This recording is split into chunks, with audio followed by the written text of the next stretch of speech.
Want to sound more natural and fluent in your TOEFL speaking responses?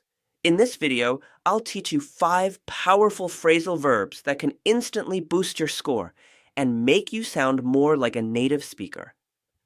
Phrasal verbs are essential for conversational fluency. In TOEFL speaking, the more naturally you can express ideas, the better you'll do. Using phrasal verbs not only improves your vocabulary score, it also shows confidence and command of real English.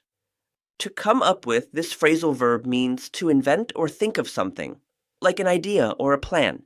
Example, she came up with a creative solution during the group project discussion. Come up with.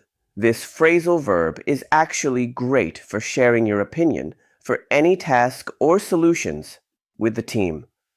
Take up is a phrasal verb that means to start a new hobby, activity, or habit. Example, I took up painting during the pandemic to reduce stress.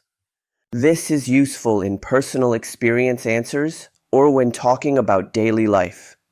Get along with means to have a good relationship with someone.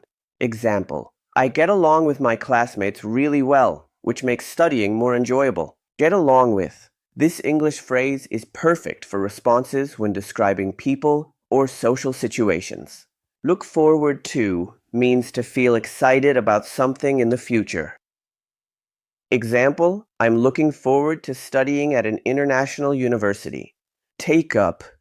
Take up is a phrasal verb that means to start a new hobby, activity, or habit. Now, here's your challenge. Use at least 3 of these phrasal verbs you learned today.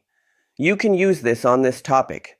Talk about a time when you had to solve a problem with a group of people. Record yourself and play it back. That's the fastest way to improve. If this helped you, don't forget to like, subscribe, and comment your example sentence using one of these phrasal verbs.